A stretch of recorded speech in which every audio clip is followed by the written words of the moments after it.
মাননীয় প্রধানমন্ত্রী মূলত জাতীয় বৃক্ষরোপণ কর্মসূচি উদ্বোধনের জন্য দুলাজারা সাফারি পার্ক সংলগ্ন এলাকায় বৃক্ষরোপণের মধ্য দিয়ে সারা দেশে 25 কোটি বৃক্ষরোপণের উদ্বোধন করবেন।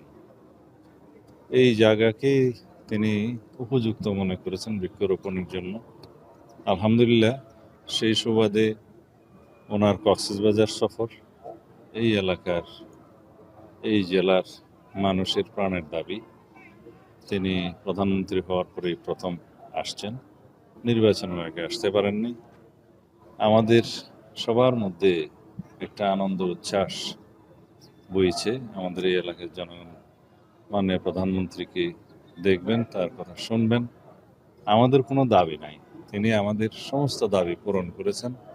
আর দুই একটি গুরুত্বপূর্ণ দাবি আছে যেগুলো জাতীয় দাবির মতোই, যেমন লবণের ন্যায্য মূল্য নির্ধারণ, আর মহাসড়ক কক্সবাজার চট্টগ্রাম মহাসড়ককে 6 লেনে উন্নীতকরণ। এটা আমাদের জাতীয় দাবি, সেটা স্থানীয় দাবি নয়। এই জাতীয় দাবিগুলো, আর কক্সবাজারে একটি ব্লু ইকোনমি এবং মেরিন সায়েন্স ইউনিভার্সিটি প্রতিষ্ঠা, এটাও সারা দেশের জন্য। এই জাতীয় দাবিগুলো আমরা উত্থাপন করব, মাননীয় প্রধানমন্ত্রী বিবেচনা করবেন আশা করি। আমাদের এই এলাকার মানুষের জন্য, এই জেলার জন্য আমাদের নেতা শহীদ রাষ্ট্রপতি জিয়াউর রহমান যা করে গেছেন, দেশনেত্রী বেগম খালেদা জিয়া যা করে গেছেন, এবং আমাদের মাননীয় প্রধানমন্ত্রী তাদের সুযোগ্য উত্তরসূরি হিসাবে যা ইতোমধ্যে দিয়েছেন, তাতে আমাদের প্রায় সকল দাবি পূর্ণ হয়েছে।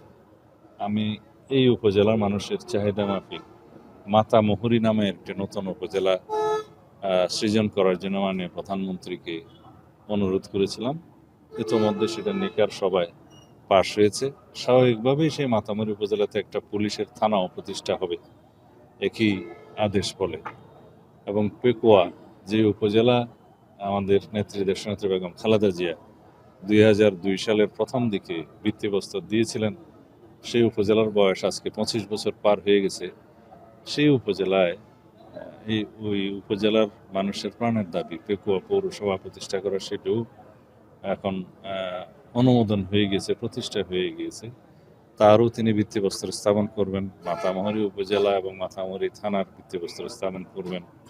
আর এইখানে একটি জনসভায় তিনি ভাষণ দিবেন, সেখানে আমরা আমাদের কথা বলবো, তাকে আমরা সম্বর্ধনা জানাবো এবং বাংলাদেশের মানুষের প্রত্যাশা অনুযায়ী আমরা যাতে সারা বাংলাদেশে আমাদের নির্বাচনী ইশতেহার অনুসারে আমাদের সমস্ত প্রতিশ্রুতিগুলো বাস্তবায়ন করতে পারি।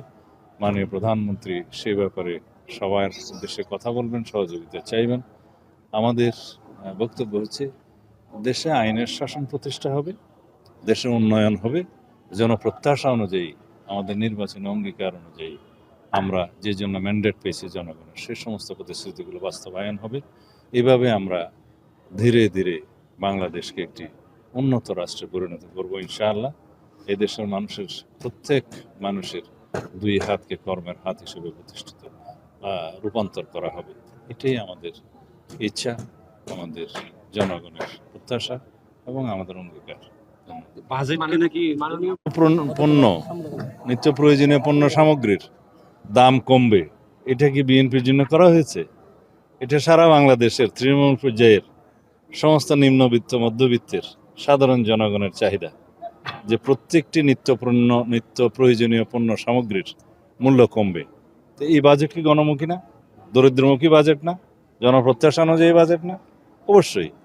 আর যে সমস্ত অঙ্গীকার আমাদের ছিল তারুণ্যের জন্য এবং উদ্যোক্তা সৃষ্টির জন্য, তরুণ প্রজন্মের চাহিদা মেটানোর জন্য, সেই সমস্ত বিষয়গুলো আমরা তুলে ধরেছি সেখানে। এই বাজেটে আয় মানে রাজস্ব আয় যেভাবে কমানো হয়েছে, আবার রাজস্ব আয়ের পরিধি অনেক বৃদ্ধি করা হয়েছে। তার মধ্য দিয়ে রাজস্ব আয় বৃদ্ধি পাবে। রাজস্ব আয় বৃদ্ধি পেলে উন্নয়ন বাজেটে রাজস্ব আয়ের অবদান থাকবে। আর উন্নয়ন বাজেট সবসময় যদি আমরা ব্যাংক নির্ভর থাকি, ব্যাংক বরোইন করি এবং বৈদেশিক সাহায্যের উপর নির্ভর করি, তাহলে আমরা সারা জীবন নির্ভরশীলতা মধ্য দিয়ে যেতে হবে। আমরা গ্র্যাজুয়ালি এই 17 বছরের প্রায় ধ্বংসপ্রাপ্ত আর্থিক ব্যবস্থা এবং ব্যাংকিং ব্যবস্থার উপর দাঁড়িয়ে যেই বাজেট আমরা 3 মাস 3.5 মাসের মধ্যে প্রণয়ন করতে পেরেছি, এটাই আমাদের কৃতিত্ব, মাননীয় প্রধানমন্ত্রীর কৃতিত্ব। আর যারা এটা বাংলাদেশ জাতীয়তাবাদী দল এবং জাতীয়তাবাদী দলের সাথে যারা নির্বাচনে জোট করেছে সেই জোটের সরকারের একটি বাজেট। এটাকে যদি কেউ দলীয় বাজেট বলে তাহলে আমি বলবো এই যে একটা গণতান্ত্রিকভাবে প্রতিষ্ঠিত সরকারকে যদি দলীয় বাজেটের জন্য দায়ী করা হয়, সেটা একটা নিকৃষ্ট মন্তব্য।